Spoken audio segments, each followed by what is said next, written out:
नमो नमो गुरुदेव जो साधु स्वरूपी देव, आदि अंत गुण काल के जान निहारो भेव। साहेब बंदगी साहेब बंदगी साहेब बंदगी। सतगुरु कबीर साहब के ग्रंथ के नाम बीजक है और बीजक में 150 से ऊपर राम शब्द के उच्चारण किया गया है। लेकिन ये राम जो है घट घट में रमने वाला है। सतगुरु कबीर साहब कहते हैं, एक राम दशरथ घर डोले, एक राम के जगत पसारा, एक राम घट घट में व्यापे, एक राम जो सबसे न्यारा। जो न्यारा राम है वो मन है, और घट घट में रमने वाला जो चेतन आत्मा है वो तो सर्वोपरि अनादि पुरुष है, सत्य स्वरूपा। और तीसरा एक राम जो है वो माया है, और चौथा राम जो दशरथ के पुत्र अयोध्यावासी हैं। तो अयोध्यावासी राजा दशरथ जो है पुरुषोत्तम थे, महान थे। उनका भी राम गीता है, पढ़ के समझ लेना है। और उनके गुरु योग वशिष्ठ महारामायण से उनके शिक्षा दिए। ये भी ग्रंथ को पढ़ लेना है, समझ लेना है। ये सब आत्मज्ञान से भरा हुआ है। और उद्धव गीता है और कृष्ण गीता है। ये कृष्ण भगवान वही बात कहे हैं। और इस बात से समझ बूझ करके अपना कल्याण करना है, बहकावा में ना आनी है।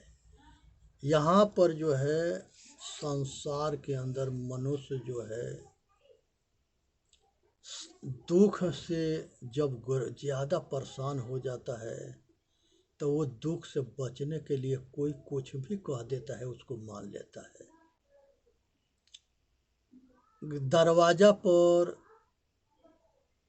राक्षस के काला रंग के एगो मुखड़ा लगाते हैं।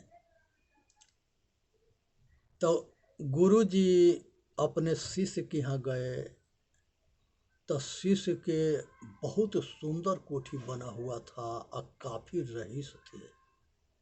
लेकिन उसके दरवाजा पर जूता टंगा हुआ था काला कलर के, और एक जो है मुखड़ा राक्षस के लगाया गया था। गुरुजी पूछे कि ये मुखड़ा ये जूता किस लिए टांग रखे हो?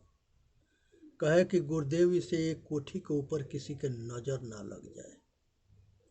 गुरुजी कहे कि सवेरे से शाम तक ले हमारे पूर्वजों के जितने इमारत है लोग दर्शन करने जाते हैं। ताजमहल है, चाहे और किला बहुत है जिसको दर्शन, मंदिर है, रात दिन लोग उसको दर्शन करते हैं। उसके क्या बिगड़ जाता है? तो गुरु जी उसको समझाए तो वो जूता अब मुखड़ा निकाल करके फेंक दिया। तो ये हमारे मन के भरम है। रास्ता पकड़ के जाते हैं तो बिल्ली रास्ता काट देती है, तो कहते हैं कि यात्रा खराब हो गया। मनुष्य के नियत अगर खराब है तो वो दुखी रहेगा, और मनुष्य के नियत अगर सही रहेगा तो वो सुखी रहेगा। बिल्ली के रास्ता काटने से कुछ ना होता है। उसी तरह से चारों दिशा में जाने पर कहते हैं कि फलाना दिन के ये इधर के दिशा अच्छा है, उधर के दिशा अच्छा है, उधर के। ये दास जो है हमेशा कहीं यात्रा किया है, तो जिधर के जहिया यात्रा होता है उसके उल्टे ये दिशा निकलता था और कहीं कुछ भी ना हुआ। बनारस के अंदर राजा तालाब में विश्वकर्मा जी के एगो मंदिर है। उस मंदिर में एगो वकील है, वो अपने बेटा बेटी के शादी, दोनों जो है डॉक्टर थे, और वो जो है शादी खरवास में किए और उसको कुछ भी ना हुआ, दोनों संपन्न है, सुखी है, कोई दिक्कत ना है। तो ये खरवास में अच्छा काम नहीं होगा, इसमें ये मुहूर्त में अच्छा सब नहीं होगा। ये जितने जो है राशि फल है, एगो राशि फल पंकज नाम के मालिक है और पंकज नाम के नौकर है, पंकज नाम के भिखारी है, ये तीनों के फैसला कैसे वो राशि कर देगा? ये भटकावा है, मूर्ख बनाया गया है। ये राशि फल से कुछ होता ना है, ये भरम जाल है, पाखंड है, ये सब चक्कर में ना पड़नी है। एक ज्योतिषी जी जो थे वो बनारस में राजा के नौलखा हार खो गया था। राजा आत्मज्ञानी थे लेकिन मंत्री विश्वास मार्गी था। मंत्री के कहने पर वो ज्योतिषी के बुलवाए और बनारस के सब ज्योतिषी के बुलाया गया। बुलाने के बाद राजा कहा कि ये जितने ज्योतिषी आते हैं ये सारे के जो है इतना पिटाई कर देना कि ये सब बेहोश हो जाए और सबको बंद करते चले जाना। सारे पंडितन के तगड़ी पिटाई हो गई। उसके बाद सारे मिल करके राजा के पास गए कि राजन, हम लोगों के क्या हम लोगों के दोष है जिसके वजह से हम लोग को मारा गया। राजा कहे कि आप सब भविष्य वक्ता हो? वो कहे कि हाँ, हम भविष्य वक्ता हम लोग हैं। कहे कि तुम लोग को जो है ये पता था कि राजा के घर पर जाके हम पीटे जाएंगे? सगरिन के बोली बंद हो गया। कहे कि चुपचाप यहाँ से चले जाओ, आज तुम लोगों के देश है, तुम लोगों के देन है कि ये भारत हजारों बरस गुलाम रहा। तुम लोग किसी के भला तो कर ना सकते हो, तुम लोग के अपना धंधा से मतलब है, अपना काम बनता भाड़ में जाए जानता। तुम लोग के अपने काम से मतलब है, मूर्ख बनाने से मतलब है, तोता से राशिफल निकलवाने के कार्ड बना करके अब मूर्ख बनाना है। संसार के अंदर हर आदमी चाहता है कि हमारा लड़का के भला हो जाए, कल्याण हो जाए।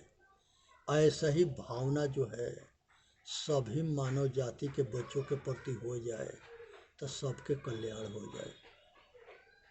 महात्मा गांधी एक अपने पुस्तक में लिखते हैं कि संसार के सभी आदमी अपने दिल के साफ कर ले तो किसी को कुछ कहने की ज़रूरत ना है, सब अच्छे बन जाएंगे। लेकिन सब खाली दूसरे के बताएंगे, अपने ठीक ना होंगे, अपने मनमुखी रहेंगे और दूसरे के उपदेश देंगे। महत्व जो है रहनी के है। सतगुरु कबीर साहब कहते हैं, विवेक करे सो बेटा हमारा, कथनी करे सो नाती, रहनी रहे सो गुरु हमारा, हम रहनी के साथी।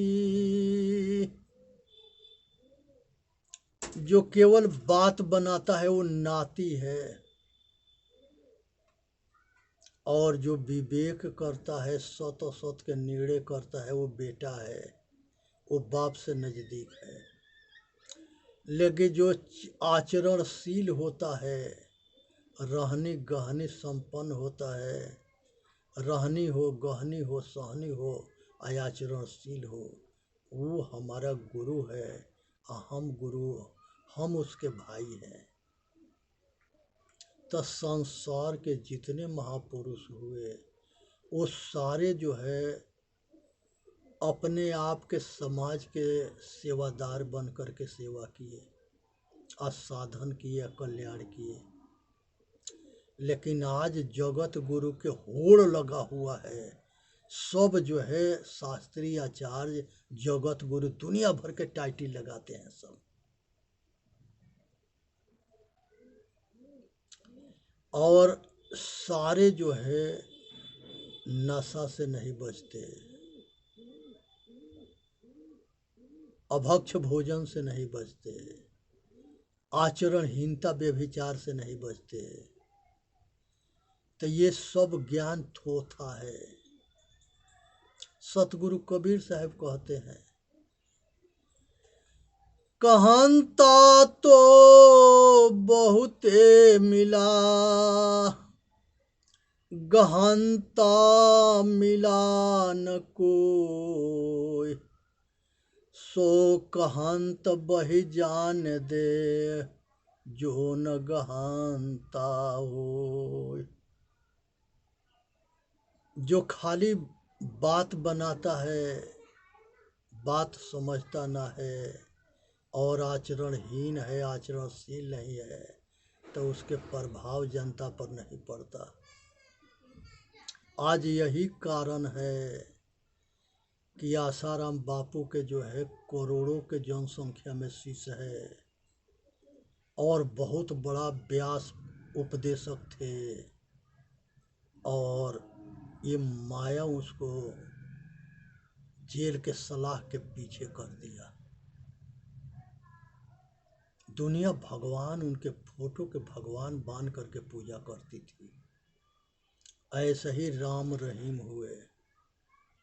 दुनिया करोड़ों के जनसंख्या में शिष्य था, दुनिया पूजा करता था, लेकिन दुनिया के आंख में धूरा झोंक के आज वो भी जेल के सलाह के पीछे है। इसी तरह से संसार में बहुत गुरु हुए। सतपाल, ये जो है रामपाल जी महाराज हुए रोहतक के, उनके भी करोड़ों के जनसंख्या में शिष्य थे। आइए आसाराम बापू, राम रहीम और जो है सतपाल, इन लोगों के पास अपार दौलत था और अपार लोग के श्रद्धा था, लेकिन सब पर पानी फिर गया। पीछे रामायण महाभारत दिखाया जाता था। वो रामायण महाभारत के जो पात्र होते थे वो तो नौकरी करते थे और उनका वो पैसा के लिए नौकरी करते थे, रोल अदा करते थे। उन लोगों के फोटो ले करके और लोग अपने घर में पूजा करने लगे और इतना भरोसेवान हो गए कि वो श्रद्धा बना करके और उसी से भीख मांगने लगे। उनके मंदिर बना दिए, उसे जो है अपना सुख के कामना करने लगे। ये सारे महापुरुष पैदा हुए थे, पचभौतिक शरीर धारण किए थे, माता पिता से पैदा हुए थे, लोक हित में काम किए थे और सभी मर करके गए। पचभौतिक शरीर किसी के अमर न होता है, सब मर के गए। दुनिया में किसी कोना में चले जाओगे कोई न मिलेगा, उसकी मूर्ति मिलेगी, नहीं तो पिंडी मिलेगी, नहीं तो कुछ निशान मिलेगा, लेकिन सब गए। 24 अवतार गए, सभी ऋषि मुनि गए, कोई न है। आज वर्तमान में जो संत महात्मा है, जो महापुरुष हैं, जो लोक हित में काम करते हैं, उनके शरण में जाने से कल्याण मिल जाएगा, कल्याण होगा। लेकिन सभी जो है राम कृष्ण को खोज रहे हैं, बुद्ध महावीर के खोज रहे हैं, लेकिन उनके बात ना समझ रहे हैं, पगला गए हैं। सतगुरु कबीर साहब पाखंड के धजिया उड़ाते रहे और कबीरपंथी में मात्र एक पारखी के छोड़ करके 12 पंथ है जिसमें पारखी के छोड़ करके 11 गो जो है आज भी जो है भटक रहे हैं। खोपड़ी पर अहंकार है कि हम कबीर साहब के शिष्य हैं, हम अपना मोक्ष कर लेंगे। ऐसा कहीं नहीं है। यही पाखंड है, यही भरम है और यहीं से बचना है। साफ आत्मज्ञान के उपदेशक जो है कपिल भगवान हुए थे। और कपिल भगवान जो है जब बचपन में घर के छोड़ते हैं और गुरुओं के आश्रम में जाके पढ़ते हैं, आत्मज्ञान प्राप्त करते हैं और आत्मज्ञान प्राप्त करने के बाद जवान हो जाते हैं। तब तक ले माता बूढ़ी हो गई थी, माता देहूती, और माता के लगे आते हैं, विचार किए कि हम अपने माता के कल्याण कर दें।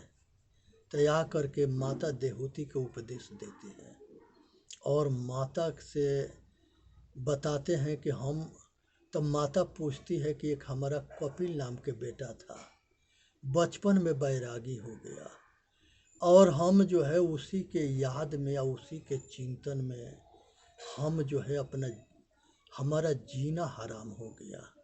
हम उसी के ढूंढते रह गए, प्रतीक्षा करते रह गए, वो आज तक ना आया। वो कपिले थे लेकिन अपना परिचय ना दिए और माता देहूती के आत्मज्ञान दिए। और जब पूरा माता देहूती आत्मज्ञान में पारंगत हो गई तो कपिल जी के अपना गुरु मान करके सेवा करती थी। आज जब देख ली कि माँ के ममता मोह भरम सब खत्म हो गया, तब कहे कि माता हम ही कपिल हैं तुम्हारा पुत्र। कहे माता कहती है कि अब यहाँ पुत्र के अब बेटा के भाव समाप्त हो गया, अब तो सब घट घट में वो स्वामी है, सब के अपना अपना कल्याण करना है। और इस बात पर अडिग हो करके अब वो माता देहूती जो है कपिल भगवान के प्रकृति और पुरुष के उपदेश को पूर्ण रूप से समझ करके आज संसार के सारी कामना को त्याग करी, सारी वासना के त्याग करी, सारे राग के त्याग करी, संसार के सब आसक्ति के त्याग करी, इच्छा मुक्त हो गई और वही निर्वासना हो करके, विरागी हो करके अब बंधन से मुक्त हुई। आज सब इच्छा के समाप्त करके ये जो है विचार निर्विचारी हो करके आज संसार के आवागमन के चक्कर से छूट गई। इसीलिए जो है ये चीज़ जो है बहुत गूढ़ चीज़ है, आज सबके समझ में ना आता है। और इसी को जानने के लिए संसार के सारे ग्रंथ लिखे गए। कुछ अज्ञानी कहते हैं कि परमात्मा के लिखा हुआ वेद है, परमात्मा के उपदेश वेद है। कुछ कहते हैं कि कुरान अल्लाह का है, अल्लाह के वाणी है। कुछ कहते हैं कि बाइबिल अल्लाह के परमेश्वर के है। अरे परमेश्वर या अल्लाह खुदा गॉड परमात्मा ये सब इंसाने हुआ है, जो सब हमारे पूर्वजों के विचार के डायरी है। और सब मनुष्य के इंसान बनने के लिए उपदेश दिया गया है। और सारे पढ़ने वाले सब इंसान नहीं होते हैं, 100 में इक्का दुक्का होता है जो अपना कल्याण करता है, अब पूर्वजों के बताए हुए मार्ग के अनुसरण करके और संसार के आवागमन से छूटता है। एका दुका होता है, सब नहीं। इसलिए धंधा बना दिए, मजहब के धंधा। जाति में अनेक जगह बट गए, मजहब में बट गए, नीच ऊंच में बट गए, और सब एक दूसरे के अपना मजहब बढ़ाने के लिए ये कहते हैं कि हमारा गुरु परमात्मा है, हमारा गुरु के किताब जो है वो परमात्मा के लिखा हुआ है। इस तरह से जो है अपने महिमा मंडल करके आयो अपने भटकना और दूसरे के भटकाना, अपने मूर्ख बनना, दूसरे के मूर्ख बनाना, ये कहाँ तक ले ठीक है। सत्य बात के बोलो, असत्य के त्याग करो, साधन करके अपना कल्याण करो और सतगुरु के समर्पण भाव हो जाओ। तन से, मन से, वचन से, कर्म से समर्पण भाव होना, ये मानव जाति के कल्याण के लिए है। इसलिए चेतन जीव दुख मुक्त चैनल पर आके अपना कल्याण करे और कर भला तो हो भला, कर बुरा तो हो बुरा।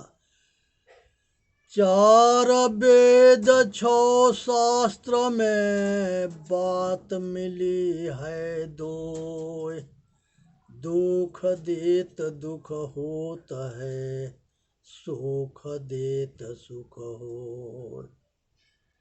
हे भैया, मनुष्य अपने कर्म के बल से इंसान बनता है, आय अपने कर्म से विमुख होने से शैतान बनता है, और निष्काम कर्म में साधन धारणा ध्यान समाधि में प्रांगत होने के भगवान होता है। इसलिए चेतन जीव दुख मुक्त चैनल पर आके अपना कल्याण करे। बोलिए सतगुरुदेव की जय। साहेब बंदगी, साहेब बंदगी, साहेब बंदगी।